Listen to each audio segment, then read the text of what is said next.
maalin wanaagsan saaxiibadan hawada ka saaxiibnay markani wararkii warbixinada ugu xiisaay xamaasada badna hadaan oo kale Israa'iil media ka daawo jirtay waxa kamid ah ra'iisul wasaare Khayre oo weli diidan madaxda dalka inay ku wada kulmaan hal xisbi maxaa qadka teleefanka ku dhaxmaray farmaajo xogaha guud ee qaramada midoobay Yusuf Garaad oo si la yaab leh uga hadlay ciirinta Haysom ma ahan inay dawladda ismahadiso Faisal Ali Waraab ayaa dhankiisana ka hadlay xaaladda Haysom qodobadaas iyo qodobo kale idin qarinayna ayaad ku daawo doontaan barnaamijkeena Duway Beedmo subscribe sar gambalelka kana furo si aad u hesho warar wixii ku dhaafay ama waxa minidka dhacaya ka hor inta uusan ku dhawaaqin inuu urgeyga cusub u soo magacaabo Soomaaliya xogaha guud ee qaramada midoobay Antonio Guterres ayaa wada hadal la yeeshay madaxda sare ee Soomaaliya sida aan xogta ku helnay xogaha guud ee qaramada midoobay Antonio Guterres ayaa saddex goor soo wacay madaxweynaha Soomaaliya Maxamed Cabdullaahi Farmaajo oo kala hadlay in dib loo soo celiyo Haysom isla markaana qaladaadka dawladda ay ka tabanayso si kale ama wada hadal kale loo saxo si kastaba codsigaasi ayaa la sheegay in Farmaajo uu ku gacan saaray uu una cadeeyay Guterres in go'aanka Soomaaliya uu yahay mid aan ka soo noqosho lahayn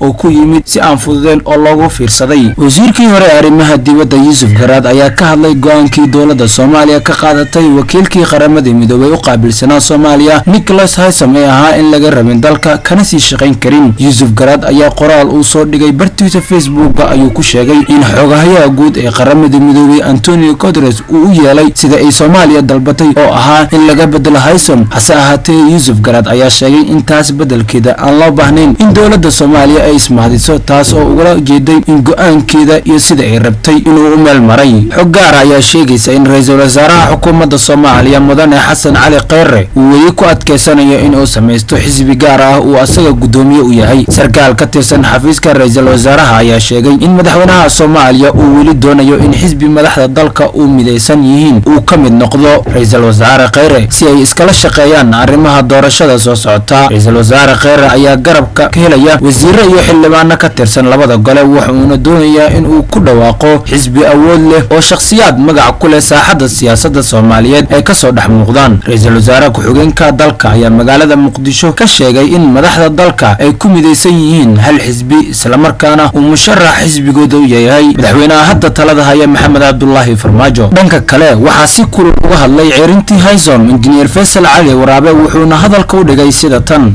maamulkan Farmaajo waa arrimo badan oo jar iska xoorisa oo soo daba taagnaaba way waxa aad iyo aad u muuqata waxa weeye inay kureeyan qabsatay madaxtooyada magaalada Safila Soomaaliya si u dhaqmiyaan inay tahay wax ka fog wixii loo doortay Soomaaliya waa under occupation under the United Nations ka hadlay waa tarkii 50ski oo si hoos ah lagu sameeyay laga waxa u dhaqmayaan iyagu Korean sidii dawladnimo ay dawlad yihiin waday aragtay heshiisyo ay la geliyaan wadamada Geeska Afrika ee dhisnaa iyagoon marka mukarram wadada marka ka bixi karin marka beenta ay runtoodii ay moodeen inay taswiirteen bay kula dhaqmeen ninka UN-ta xaq buu leeyahay inuu wixii ka dhacay baydhaba iyo xadhigii roobaba inuu weydiiyo mas'uuliyad baa ka saaran si mas'uuliyad saaran tahay inuu hagaajiyo nabad keeno Soomaaliya si uga saaran tahay inuu dhaqaalaha siiyo ilaa iyaga diyaarada ayaa ka bixiyaan taga bixisa ku diyaar ku tagayaan waanu ka degan Farmaajo ilaa ciidamada isaga iyaga siiya magana saaya dhaqaalaha marka ilmihi ku jira afka aad ku siiyay mashruuc haduu kale ku qaniinaya soo dib darama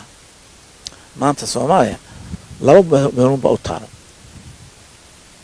waxa u taaran inuu amba dagaal ka dhaco civil war amba dictatorship ku soo noqoto marka aad iyo aad baan ku condemn garanaynaa ninkan waxa nidaal sameeyay buu ahaa kii hore aba saaya u macaana laakiin kan waa nin diblomaasi shaqada garanaya waxaanu ka shaqeeyaa dee arrimaha Soomaaliland uu qaabilsay marka qayb qura ma eri karo waxa leenahay kuwii inta jooga ku xayiran magana saaya motorka lagu soo tuuray ku xayiran xalane hay-adaha inta Soomaaliya yimaad isna halka yimaad ayaan leeyahay waxa Soomaaliya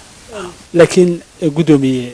ده مياني دولة فدرالك الصومالية ودولة مياني حق لهين وسيدي كدولة واحدة ده أرميه جدها يوسف رجلي حقنا وملها مياني يجو حق لهين ودك كيري ومركز وسوقي يعني إذا ماذا كلا أو السنة روب وقبني يعني تتكين اللاينيان ساو توبتين يعني تتكين مدهات كديجي مركز مياني صفرتين وحن أدي هذا ومانيا نمك حل بنضع بدبادو الله بحي وحن هذا يكون موشيكا كاني بدبادو وبهانتي أنا قلنا هذين سومالي نهاي وتشاركيني سومالي ما أنت بدبادو وبهانتي waxaan u baahanahay Soomaaliya badbaadiya kuwan meelahan inta yiraahaan waxaan ka hadlaynaa Soomaaliya heritage-kana waxaan leenahay war Soomaaliya way taagantay laba intii time ahayn tan baa u baahan la hagaajiye iska dhaafa Soomaaliya soo wada hadalkeedu Soomaalida la hadli lahayn ee dhisan lahayn aan wada dhisno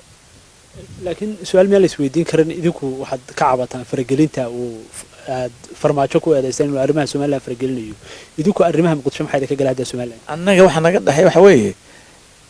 annagu ma undermine garayno waxaan leenahay waan inuu gacan siinaan doon waxaan war wax wada waa joog laakiin soo waan ognahay inuu gacan soo galiyo oo focus ka basaar Soomaaliland in ka yara sharita ka Mareykan